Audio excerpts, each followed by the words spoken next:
Hi guys! It's Belle. Welcome back to my YouTube channel. For today's video guys, ay share ko sa inyo paano yung mga ginagamit kong sabon na nakapagpalighten ng balat ko or nakapagpaputi ng aking balat. So marami kasi nagtatanong sa akin guys, mostly sa mga nakakakilala sa akin na bakit daw pumuti yung balat ko. Kasi guys, nung teenager pa ako, sobrang itim ko talaga. So, konting history tayo guys. So, konting throwback tayo guys. Lumaki kasi ako sa probinsya guys. Yung bahay namin dun sa probinsya is malapit lang sa dagat. As in, tanaw na tanaw lang yung dagat sa bahay namin. So, nung bata pa ako guys, mahilig ako maligo ng dagat. Tapos araw-araw guys, naliligo kami ng dagat. So, kaya sobrang itim ko. As in, yung buong katawan ko guys, sobrang itim. Ang layo ko talaga sa dati kong kulay guys. So, ayun guys, gusto ko rin i-share sa inyo to kung ano yung mga sabon na ginamit ko. Kasi ang dami talagang nagtatanong sa akin. Kahit yung mga tao na nasa paligid ko guys, tinatanong nila kung ano daw yung nagamit kong sabon. Kasi guys, iba yung kulay ko sa personal. As in, kapag nakita niyo yung kulay ko, parang hindi na siya puti. Ayan. Minsan guys, yung kulay ko putla na. Tinatanong nila, may dugo ka pa ba?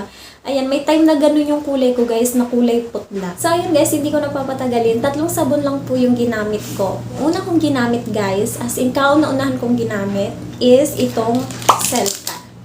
Ito talaga yung kauna-unahan nakapagpaputi sa akin, especially sa face ko guys. So nag-start akong gumamit ng Selka nung high school ako. Ginamit ko siya guys sa face lang. Siyempre sa probinsya, for the tipid kami guys, ayan. Kaya sa face ko lang siya ginagamit, hindi sa katawan. Tapos yung pangkatawan namin is safeguard na. Minsan tops pa na bar. Ayan, totoo guys. Ayan, ito lang sa mukha yung ginagamit ko. And then napansin ko guys, ang puti ng mukha ko. As in, puputi yung mukha mo dito sa Selka guys. Ayan, yun nga lang, mukha lang yung pumuti sa akin.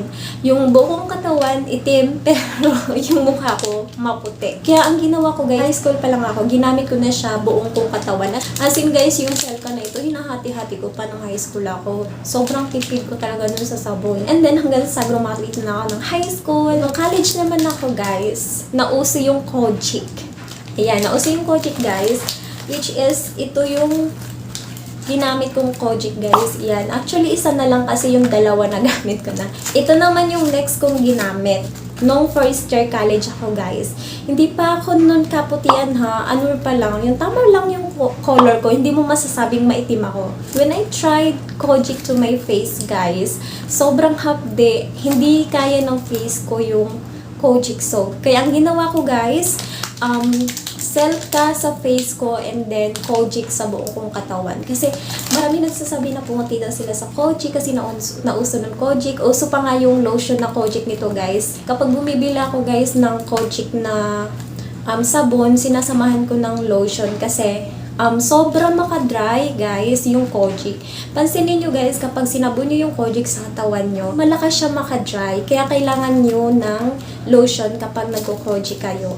Yung mga classmate ko nung college ako guys, sinasabihan na nila na maputi ako kasi gawa nitong Kojic guys. Maganda siya sa balat. Partneran nyo lang guys ng lotion para hindi mag-dry yung balat nyo. And then dumaan yung pandemic guys. Hindi for the tambay tayo guys kasi wala tayong work, wala tayong face-to-face class. So that time guys, nauso din yung parang nag-trending yung mga TikTok. Nakita ko na may sabon doon na sobrang affordable niya. Tapos, sobrang puti din guys ng CEO ng sabon na yun. Tapos sabi ko, ay, matry nga yung sabon na yun. So, umorder ako ng sabon na yun guys. Tinry ko siya. Ito na yung tinker nito guys. Ikaw nagpapawala ng stock nito guys. Ito, Gluta Papaya soap. Gluta Papaya soap, which is Negra Gluta Papaya soap guys. Ito yung pangatlong sabon na nakapagpaputi sa akin. Hindi lang nakapagpaputi guys. As in, para ka nang walang dugo. Yung ginamit ko ito guys. Kasi I started using this when pandemic. 2020 guys. I think, hindi ko na maalala. Basta starting pandemic. So, mabibili nyo to guys. 6 na piraso na siya guys. Nasa 150 plus. Sobrang affordable. So, ginamit ko siya nung pandemic. Tuloy-tuloy lang yung paggamit ko nito guys. Face and body. 2 years talaga, wala akong work, online class lang palagi. Hindi naman ako laging nasa loob lang guys, kasi lumalabas din ako, nagpapainit din ako, nagpapaaraw, malengke, ganyan. And then after pandemic, That was I also graduated na rin sa college life ko. Hindi ko nakita sa sarili ko na sobrang na-meet ko na pala yung gusto kong puti. Hindi ko talaga siya nakikita, guys. Gamit lang ako ng gamit mong sabon na mga ginagamit ko, Selka, Kojic, tsaka itong Negra Papaya. Doon lang ako paikot-ikot sa tatlong sabon na yan, guys. Yun, nag-apply na nga ako. Alam niyo ba, guys, nagugulat ako pag sinasabihan nila ako na sobrang puti ko na raw. Papatanong ako, ha, sobrang puti ko ba? Tama lang naman yung puti ko, ah. And then sabi nung isa kong ka-workmate, iba na yung puti mo, Jai, sabi niya sa akin. Parang wala ka ng dugo. Sobrang puti. Yung puti mo, putla na. Naalala ko itong Negra Papaya. Kasi ito lang naman yung ginagamit ko nung pandemic.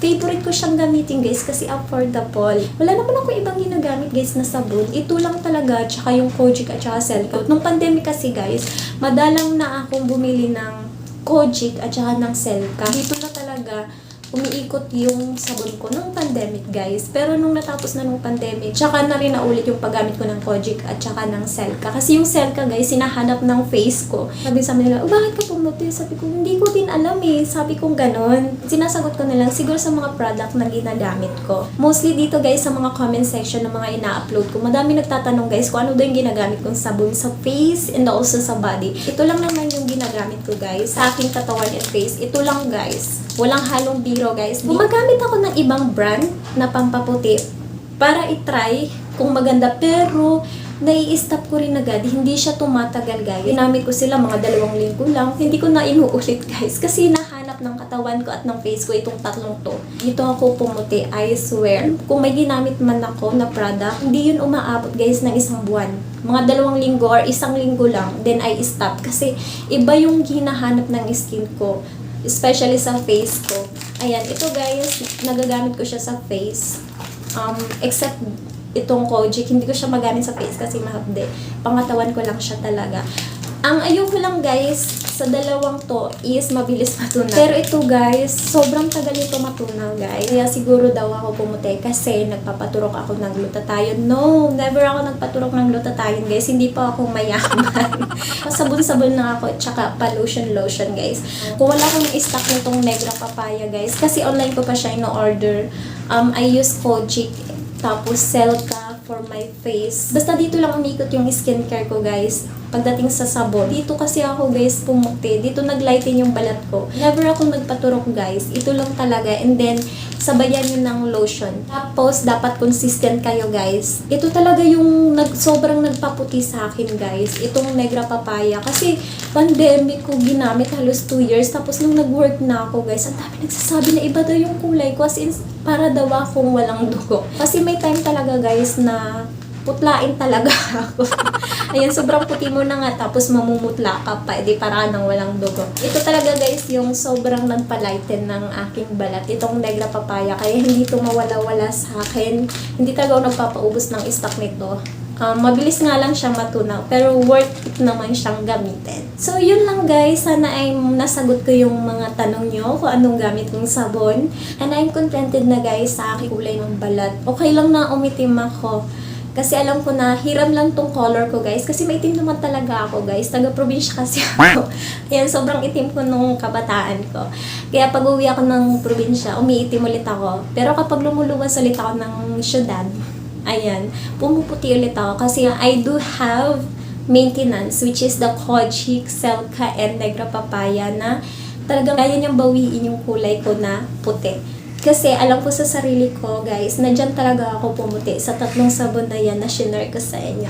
Kaya kung ako sa inyo, gamitin nyo din and be consistent, guys. So, yun, guys, hanggang dito lang po ang aking video. Sana po yung magustuhan nyo. Comment down below, guys, kung ano pa yung gusto nyong malaman sa akin. Charis, kung ano pa yung mga skincare na ginagamit ko.